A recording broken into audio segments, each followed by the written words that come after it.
Bonjour, bonjour, bonsoir, bonsoir. Na balandi nyonso à la voix céleste. Mbote na bino, mbote bozali, ebele. Partout dans le monde, besoin de biso par la voie internaute. Niveau Amérique, na biso nyonso mbote sika bozali to en Europe. Na Suisse, précisément la ville à Zurich, maman prophétesse Valentine Luka Onjapa Mbolayo. Maman Fatou na Suède, maman qui na Belgique, Siwa Mbanja Bozana, Asie, Océanie, en Afrique. Sans oublier en République démocratique du Congo, c'est toujours votre MD secrétaire Moïse Kanchiba, l'émission Bolinaka. Tolobate, automatisé au PSNOBA, actualité politique en temps réel, Toza Wapi, Tozo Kene Wapi, Tokosuka Wapi. Beau s'abonner. Massivement la carte chaîne Abino Messana pour la Bolandaka. L'émission Abino Bolinaka. Tolobate, information en temps réel.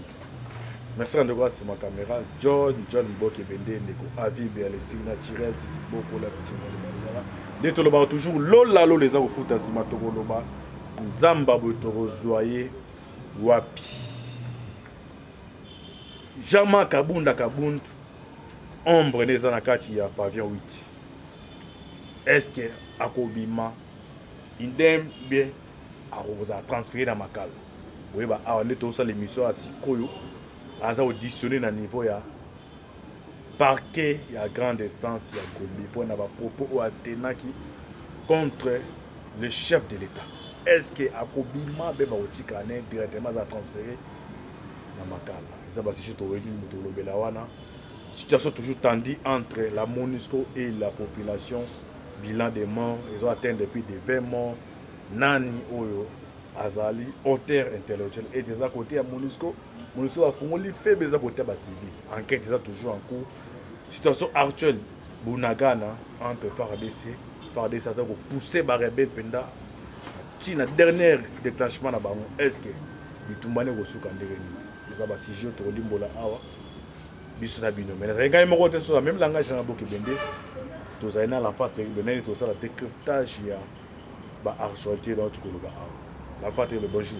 Bonjour les grands journalistes. Santé. Ouais, santé ça très bien, Angolo ensemble tout ça très bien. OK, avant d'abord to kota masolo ya actualité animé a boni d'abord situation ya Gilles Moniré. Namon c'est comme si bino baninga ne bobo sani actuellement as déjà ba sambisi baza condamné bendere. Non. To ki ko bossa na été parce que wana za moko ya biso to kabula na tango pasi pour na tango bisengo pe to kabula na e. Nazo zala tout le temps kuna. Et d'ailleurs, na CP na mutuno tunga po bande ko pe bazala scotché bazala informé. À ce qui concerne Makambo etali Gilles Kaloubi. Gilles Kaloubi asambaki, asambisaki 3 fois. Au moment où on a Sabino aza déjà condamné. Donc 6 mois de prison.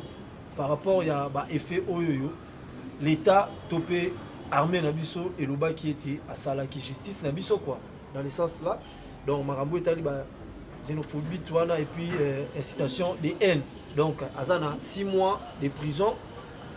Toyebi 6 mois de prison ana batan o déjà consommé tozo ke nango ba avocat o biso pe to gende ko senga si ya moyen so ko senga Gilles azwa liberté provisoire ndenge justice ni be ko zo senga biso. Bon makamuto eza en cours. Nikolo ekoya ba boye ba soko ba autoriser liberté provisoire na e to te. Mais momentalement aza condamné na 6 mois de prison. OK, merci aza condamné na 6 mois de prison. On a un message lécani de Gilles Moniré Mbote sikozali. Alors directement ton coach na sujet na biso en actualité. Kabunde to ça les missions auditionnées à niveau à Paris à grande distance. Est-ce que démocratie bino bolobaki ba sorti à Kabunde ils ont dérangé bino na nini oyo pas même un mois ya sorti à partir na ba problème ko ko là. Antibal motuno tuneza motuno ya motuya. D'abord elo na ngana sa peuple au Bolanda biso. Pouvoir il y a Félix Antoine Tshisekedi dès le début les azwagango abaki a ça la pouvoir il y a chasse aux sorcières. Et puis les deux batu il faut ba lo bayeba. L'air to solo ba état de droit. Ezali kozana ba limite na ba droit ya mutu. C'est ça l'état des droits. État des droits, c'est que non, au compte peut être dans la vie privée, dans la limite, dans la c'est pas ça l'état des droits.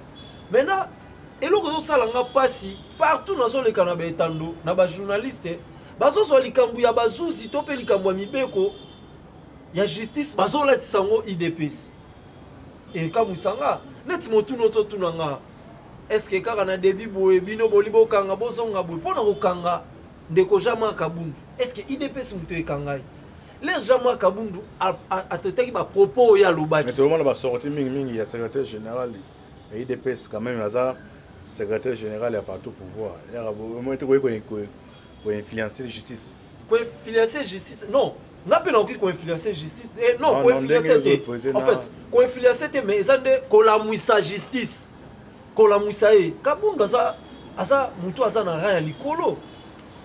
Encore la sortie médiatique ya bon côté to longwe wana lelo soko justice et moni ete que non Kabundu sali mabe il faut pas simbe po bato ba mona que non IDP sa bunde pour l'état de droit ngo koti état de droit Julie wana to ba ngama machine Julie amoko muto bundi pona lelo état de droit za na mboka oh mais lelo état de droit ça ni et kangi ete mais pourquoi pas na Jean-Marc Kabundu akabu même Augustin Kabu ya place avandi soko asali kambo senga état de droit zo egezoyer même ngayo nde na vandi awawa Antibal eza état de droit na kati état de droit muto ozali bande ya mibeko azate biso nyonso ba imboka toza na kati ya mibeko Jean-Marc Kabundu abimisaki ba popo mobo oyoyo esengi fo justice elandela ye bazo reprocher na ba popo ebele incitation de haine entre prophètes encore ba d'abord eloko liboso non outrage et pas mokonzi outrage anini outrage nani ba popo ya bimisi est-ce qu'il y a mon compte à la vie privée à mon compte ça chroniqueur journaliste na bengio bande muso ba ebiti fo ba popo bande ko bolanda ngai Kabundu bo est-ce que vous a diabolisé que non comme ko ça c'est ma kabila mais so à travers les mots le ba que non alobaki boy na to le bi boy et peut-être bande ko ba yebeki makambo lobiti ba yeba on a bi que non ba popo ni no bo qualifier ça bande ko bolanda ngai Jean-Marc Kabundu na sortie médiatique na ye point de presse na o ya salaki a tete ba popo moko boya malamu te pona mokonzi ya mboka ba popo ya tete ya malamu te pona mokonzi ya mboka ezanini akotiti na vie privée ya mokonzi ya mboka d'abord eloko esangisi Félix Antoine Tshisekedi Tshilombo na Jean-Marc Kabundu ezali classe politique soki ye alingaki a juger ye peut-être na vie politique wana sava tolongwe wana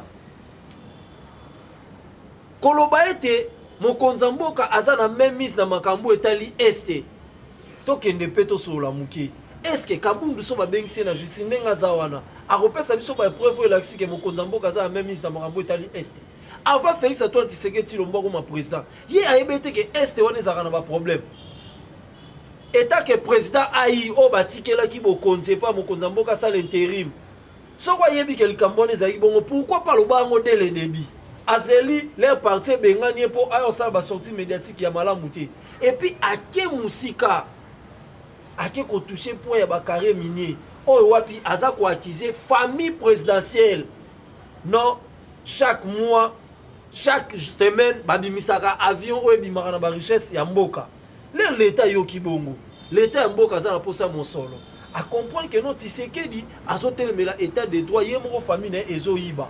Bon, dans ce cas-là, comme qu'il y a au Aelibiso matière, il faut au Bengaye, à Samba pesa biso ba épreuve aux familles présidentielles et bimarana ba richesse na mboka. Alaxi biso ba épreuve na po bazuzi ba zwa famille wana, ba tia bango na justice. Soki ba épreuve wana ezate ye mo nde siko a okota na justice parce que asali eloko ba bengi diabolisation. Aye ko diaboliser mokonza mboka na face ya monde na likambo oyo eza ya lokuta. Donc so na yango wana Antibal. So on est yangoana. Alors erazo bakeno aza bo continuer processus baniti na suka. Aza belema oyo la sakeno mambo beza Afrique. Quand intéressant que vous connaissez beaucoup mafuna boy. Ah, siko place na nga ko yango. Opinion va passer raison pour voir les un problème. Non, Antibal to yebi ba politicien mboka na biso nde basala. Mais ça les entre état de droit vraiment. État de droit. Mais siko so yebi ke question nge ya quoi se retourne que non injustice car Jean-Marc Kabundu bimi boy le yalobi ke non aza kwansima ebinyo soke na ngwana ba crédit na suka za ba preuve c'est ça yango na justice bengisi et puis kobosa na te ke non population topé ba politicien mboka na biso ba pesa pression na justice lokola ba olinga ba banisa justice mboka to mona ngo na procès 100 jours caméra bando lo barabu oh non Tshisekedi boye na boye le même eloko ya obeta yango wana alors ça le rôle bangi sa justice abangi sa famille présidentielle to bangi sa président ah monte soto meka lo bablo non biso toza eloko obanga ti to en état de droit akende aloba nyonso esengi aloba mais ayeba rosa des fois bazuzi o baza bien qualifié na makambo okutu yo luka tangela no akomi na moment na te po osa droit ana faculté droit ana no élève étudiant donc akende siko des fois ba professeur o ba questionner et d'ailleurs nga kuna sepeli kabunde senga le canon na justice po batala na no niveau na ye basa la balance ndenga otanga komi na niveau nini ya raisonnement sur le plan magistrature non sur le plan justice donc akende asamba abimisa ba révélation o aza nango ebima peuple eyeba ba réalité. OK, merci peuple ba réalité. Donc on la deuxième personnalité Frank Diongo abike non na 18 ans kabla na 4 ans na bino mais vota kabla ke Tshisekedi. Et commenter nos amis attaque moko ya parti pour là oyamba ngai à propos makambo Jean-Marc Kabund dès le début na ebisa ko eloko mo ke non soko tali discours ya Jean-Marc Kabund eloko to retirer kuna plus mingi zaki haine à travers Mokonzi Mboka lelo oyo yo même eloko épée et pas ya Frank Diongo honorable Frank Diongo oyebi contexte au papier tient dans le IDPS au pouvoir bato babundisa IDPS ezaka bato bazanzinga nzinga IDPS lelo to comprendre révélation ana topé promesse au papier tient na pesaki lelo ko moko kisama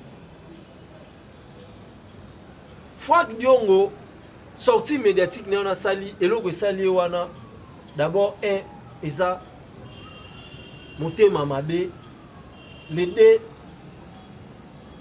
Zoua na oto lande dernièrement bi non eza kutu pona poste té pona boité to boité pona poste té pona boité ça sortie médiatique Kabila oyo yo anyokoli Frank Diongo atana mwana ya mukeso abota milelo ayebi histoire ya Kabila na Frank Diongo honorable Frank Diongo ngai na ya na prison to vanda na kati ya chambre na cellule ngai na yo tozo solola Félix Antoine Tshisekedi abimi président de la République tozo solola na yo zonga kaka na ba popo oyo bimiselaka ngai la fan terrible boye pour na état ba pour na gestion non ngai siko nazo dévoiler ye par rapport ya bato ba olanda ngai pour na gestion ya mboka yango na obi boye ye moko za témoin na makambo ya yebisaka ngai ezo concorder te na makambo azo bimisa lelo Frank Diongo lela na kombo Joseph Kabila Frank Diongo na kati ya cellule na ye deka kumisa Tshisekedi abi en tout cas muando yo na nzima kite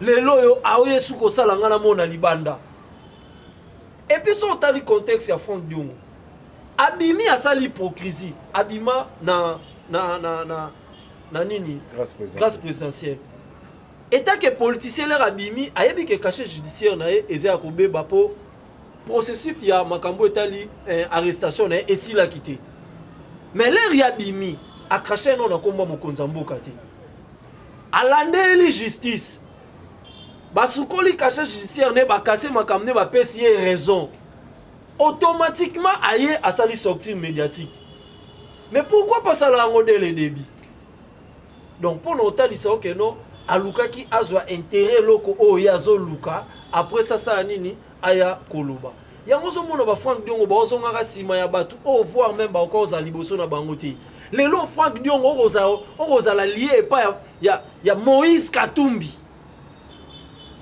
un grand politicien le rôle à Frank Diongo na République démocratique du Congo oza la sima ya Moïse Katumbi yango na ebseki bino awa hypocrisie za même na union sacrée babiloko mona ba Frank Diongo ba salu eza bango te eza bango te eza ba leader politique na bango pour Frank Diongo place avant na ba mais moi non oui eza leader politique na yo na minute au dépendre na Moïse Katumbi eza Frank Diongo te tout le monde a bimisi wana eza malobe ou te pas Moïse Katumbi à travers Frank Diongo pour Frank Diongo otala pe ah Pierre Rapé alia so 200,000 moko ye nani atananga bo Tshisekedi do mikolo to dia te ba bo osane lo moko te eloko Frank Diongo asali mais ayebaka eloko abeti wana abebisi fi politique abiso bokangi Jean-Marc Kabund eza acharné mais attaque un ancien parlementaire. À la place, ils ont un droit de bokangela. Non, ils ont acharnement. So il y a acharnement à la justice. So bakangi jamais. So justice c'est quand jamais kamoun. Il y a à la plainte contre justice. À cause de quoi jamais kamoun avec une raison. Mon politique antibal il faut ébeler au pouvoir va protéger. Obi jamais kamoun. Bat bola na bokanga data ni. So to longwe sur le plan déclaration saluant jamais kamoun bati mon konzambo kana République démocratique du Congo nous sapinalisu. Oh bat bele ba oyembate. Après avoir aussi sorti médiatique oyambi ambassadeur à Grande-Bretagne. Oh azana simaba M23. Et là, on y va, on va bomber dans le ciment. Alors, côté la bino crainte des attaques, non. Pas mon angolo, le mot ya moukié. Côté la bino crainte des attaques, non. Faut y aller allié pour nous running ça qui chasse. Parce que auparavant, c'est quand il y a mon co, à qui n'a changé. On voit crainte des attaques, non. Sur les communes en 2021, pour mes attaques, soit d'action d'envergure opposition, au Suzuka, faut y aller qui n'a changé. Kabunda bina kingabwa, Fang Dong bina kibukunga, Pepe da qui a un mouvement de crainte des amours, non. Fayulu abando bundaye mo mako azuba lien na Kinshasa opéra que non Kinshasa est paralysé il y a mon crainte des autres bossa dans le banc que non tout quand bateau ba batena ce que po boba que Kinshasa au cas où c'est ma pour na mesa les matin sorte mode de opposition ça les mboué Kinshasa est en ébullition pa ba donc bazana ba expérience ya ba ko bimisa ba Kinshasa antibal ti quand on a panzelo ko bimisio ba comprendre ba imbo kamarambo etali élection en République démocratique du Congo et sa ville province na ya Kinshasa. D'abord, la biso total la marambo élection ville province et Kinshasa. Capitale a joué un rôle très actif. A joué un rôle très actif. Mais on a eu des personnes en opposition. Capitale, on a zo bagisi au petit. Pour réunir en côté capitale des Kinshasa, Kinshasa déjà capitale de jouer un rôle de BD. Ouais, continue non. Pas bien pour profiter non. Ya Tchano peut ça monter malgré tous les provinces bandé Rolanda mais Kinshasa, il y a des sièges à institution. Continue. Antibal, Kinshasa et HS à institution. Mais le pays des personnes pour profiter non. Yo ko renyete que non Kinshasa na kaya ya makona ba souci bayoka konta kutia mamoto te bango bayoka Kinshasa eza siège ya ba institution bien sûr otika lo bisanga te banda yo botama ba élection to le kana Congo Kinshasa non ba élection ba action d'envergure mais nali Nathalie Sabatu na sima motuna na ba yeba quand c'est ça normal tous les loko biso to banga te et puis pour votre information 2023 soma pona mezali bon suka na opanzana ngam na ebisio kanga data lelo na ebi mitema batono nyonso nde bali Frank Dionga bimi alubini yepe président o kuna bimi yepe président koto kuna Moïse Katumbi Kabila pa bi yepe président suka nango emema baona nini na kopanzana za na o calme mais loko na oyebisa yo ville province ya Kinshasa yo okolo balanga te que non abimisa ba électeur rebelle ko le Kalide Kasai ko le même Katanga wana ezala ebozo non wana na otalisa yo na logique yeba ngo na peuple ya mboka Congo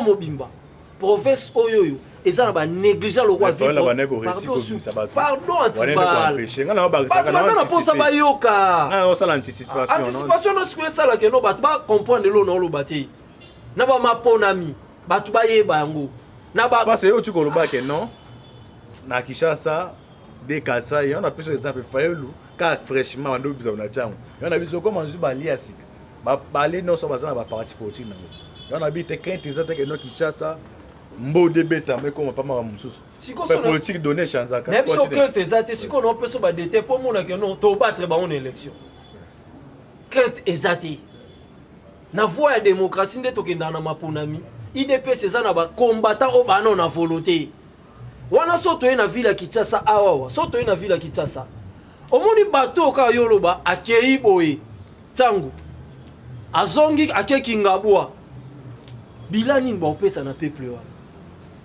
pour peuple on a voté bango bien sûr peuple congolais précisément en ville ya Kinshasa baza peuple mobo o babosa na likambu facilement yo yebite ke pesa bilan ba on va opposition bien bo gérer mais bo pesa pas bilan non bazana ba bilan o balakaki bilan na sens nini bon en fait aroya kotalisa bango mabeni ni ya Tshisekedi na ba secteur wana Martin Fayulu c'est moi les menti yo mona mabea Martin pardon oh bo bilo matika na ville province ya Kinshasa économie mondiale partout bat ba olela partout tina Ukraine na Russie ba olela tina France États-Unis économie mata partout et ça peut casser moulté non tant Kabila les arguments ya guerre crise mondiale non tant Kabila crise mondiale ya la que pas na moment na biso to ezala élevé et ezala siko élevé par rapport ya Kabila et ezala élevé pourquoi gestion ya économie ya mboka na biso muta simbongo eza Joseph Kabila wana o marché ba monter donc ti mandé aussi bino botinamika na Kabila oh mais toza makambo ebele osala tozolinga otungisa pena nanu makambo etali gestion économique te pourquoi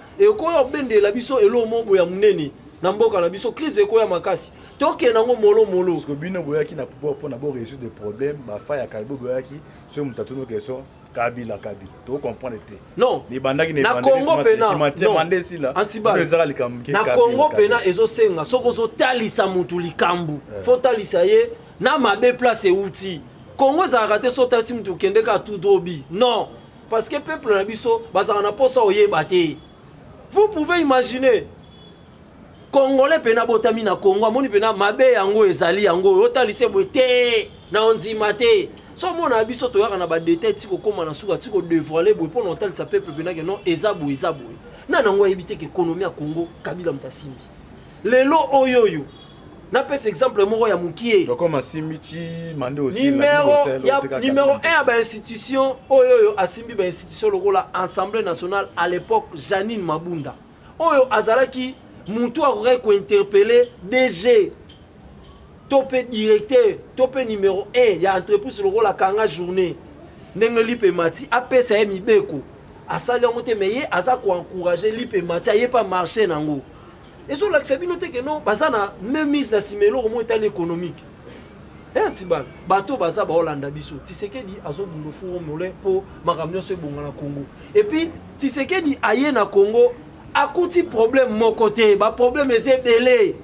Côté économie, côté guerre ya mboka, côté boye. Dans ce cas-là, azo ke na bango molo kino makamio so ekesila. Tosonga na makambo to banda lobo. À ce qui concerne Marambo, le bac sotozo bangate, crainte ezate par rapport ya ba opposant de ba panzani par-ci par-là. Antibal na Congo précisément na République démocratique du Congo et puis na ville précisément Kinshasa congolais oko salé boula 90 oko salé mabe 90 jours. Jour kaka ya suka pour ça la 91 ACP no pimba moko alingi. À ce qui concerne Marambo etali élection. Bato na tuyo gangana. Mutu obangisa IDPS azate dans ce cas le bo c'est que le bo ça ma bibo ke na ngoma mo ça la bolam te natali sako na contexte que to sa mabe biso to sa malam mais malam mona ba oyeba ona ngonga suka to so sala pena malam yo bon ta la caméra je suis pour ça petit à petit pour na suka ta la caméra to ka email remaneme c'est ma ministre nini o to beno IDPS abino akotikala après IDPS wa ino ça qui pas aucun par donc remanema faut pas bouger, va venir sur votre travail. D'abord, on va aller à IDP, on va travailler, on va travailler, on va continuer. Merci pour la temps haut que nous avons tout seul. À ce qui concerne Marambo et le remaniement,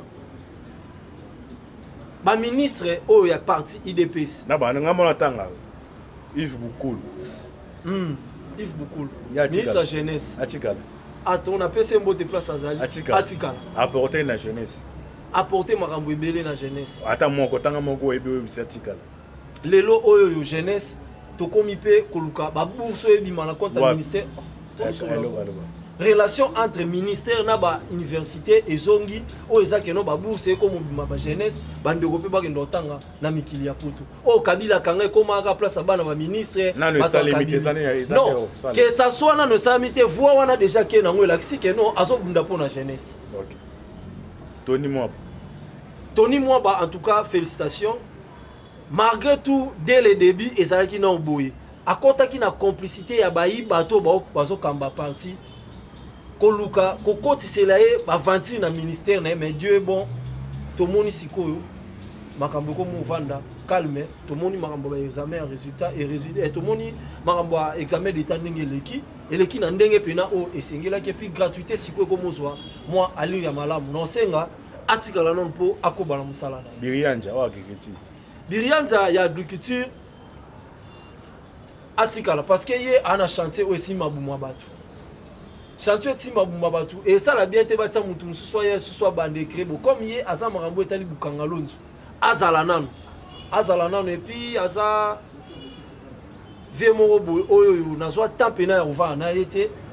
Nazwi pena tanta part na parti na ministère non nazwi tante makambo ebele mais na ndenge na Hollande l'évolution makambu atika asel akende Pour dans kokeno ya selo 1 Antibal aselo banda zala ministre intérieur sécurité la ville qui tsa saka kananu et koma total koleka aselo mukola bima ministre moi-même je étais là nanda kuna na barumbu moi sinon lamba pundu général Kasongwa yo zoye pour ko tika ye place senga ka vanda approprié pour nous sécuriser yo ka général abisie nanzela aobi na ye excellence oyebi ko za na charge tala potokoma awa embouteillage automoni mais lelo oyoyo aselo amone komi na suka remaniement a remonter la batu bami tukana nzela on ndenge no pas interdit ba parler ba bilan intérieur na tout niga question na tangi no makambo wana te ase conseil oyebi ke no parlementaire un certain moment boza na kana na yo pe sa bilan na sala ke mission pour les parlementaires bilan sur l'étendue à territoire pour na makambo etali ba parlementaire debout c'est pas aselo ezali Augustin Kabuya a complicité aselo c'est Kotaki oh réunion conseil de ministre Kotaki naloba yango bien naloba yango bien naloba yango bien décision au bazu et outi na kati ya réunion conseil des ministres et puis réunion conseil des ministres décision to bimara le kapa chef de l'état mais pour chef de l'état andimelo ko anendi mama ezaki na processus eloko ba kotaka déjà chef de l'état babandi déjà oyela ba vidéo ba parlement oyo makambo ezo se pesa chef de l'état ti ba longwe wana ba sali complicité na mona aselio ya koluka osala po ba yebaki arrestation moko mutu eya ba senga ba kanga ba parlement po ba yebaki so ba parlement kanga mite ezale engombi na mboka wana kuna ngana touché wana ti na ngana touché ti le preuve année so que même na parti au mona ba propos au secrétaire général Adimisaka on comprend que non alingani sous parlementaire que soit là moi-même j'ai été parlementaire debout là il y a zara parlementaire de so ba kanga parlement ngali pourquoi il y a parlementaire debout au bomi exécutif ya parti parce que les koufi banine les lo yeli susu ka parlement yo tsayi mutu makasi banda opesa confiance au bomi susu ozongi boy mikolo ya susu oboma c'est il ozonga na parlement debout politique ne zabongo so koto ba coincer azongi bato so koto ba coincer azongi bato to que non kunati aselo a travailler bien ti tozangano ana vie province Kinshasa amoni remaniement comme komawa akomo Lukasiko a travaillé comme ça l'hypocrisie akende et puis azara choix ya kabundu azara choix ya kabundu aselio mais kabundu mutata la rata bonite nan aselo c'est un doyen IDPS oui aselo za doyen aselo za doyen non aselo za doyen aselo za doyen IDPS lukaki mayo faible na kata ministère on po ba gagner ba koto ba kuta ekuna ministère wana euti epai ya muto avanda na papa Etienne papa la biso Gilbert Kakondi anoma batu ya IDPS kuna aselo azui karabo kondi ba complicité na parti Kabundu na Kabuya babete loko moko wana polo kobenga batu nyoso Gilbert Kakonde atika na musala kuna po bango bakota batu na bango soit disant batinda bakombata ni baza kuna oh non comme Bill au sali déclaration mabe batu nyoso IDPS bokende ezara carte babetaka pourquoi babenga na batu to Kakonde atikaka oya IDPS ale bango tiko bazui batu na bango bakomotinda na ministère toke lisusu eberang. OK, merci, j'espère que Moko Kibenda c'est na eberang pe akende. Mais il faut comprendre qu'il était malade à Oumeli. Non, comprendre sa raison maladie. Ministère à Kabundu. Akende pourquoi? Azo ministère na compte à IDPS. Qui ont la batu bakuna. Bakatangi na bakatangi. So yo ata mutalita ki do comme Kabundu ata iracha chende ya mutu na. Nan. Donc c'est une conception na bino ya mwana. Non, koloba mutu na sens ni. Yo pendo za so na famille na. Bacho ministre bale ko na mutu mwana. Mutu ya mutu azala bate. On respecter hiérarchie président de la République. Batu kutaka tumbi okatumba chindi lelo oyo. Ba bi keno to yepo na tisekiti. Parce que yo batu no so bino bo constater bango bataka Kabundu fo alongo. Non, na habité so comprendre comme c'est bon traiter Kabundu na comme non, na habité le contexte. Comme acharnement. Non, bazana même mise toujours. Bazana même mise toujours na makambo Kabundu na sens nini asa mutu ya. Parce que na moyi do njangi oh Moïse mutachinda le abike non. Ah za to comme. Njangi za sima. Non pense que c'est exemple. Pas bino ba nyonso bakenda Kabundu ouais ça faux débat. Faux débat ça makambo solo politique ezalika monde d'intérêt. Oh na ministre de Kabundu avandi wana ba ministre oyo yatinda na volonté na yo wana ba toujours ba to tinda ba bongo. Ngobila gouverneur comme gouverneur na ba cheka nda chini kuna. Nan. Azali soutenu par. Awani agent politique. Et na communication.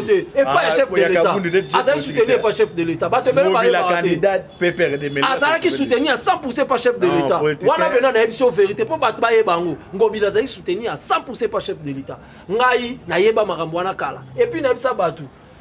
Maponami o mona.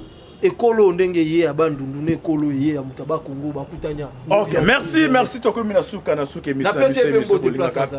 Tolo baté autorisé na fatigué tout ça décryptage genre politique. Bon connaît tout ko sur confiance. Bon s'abonner massivement na catch la voix céleste. C'est toujours votre humble serviteur Moïse affaire à suivre. Ciao.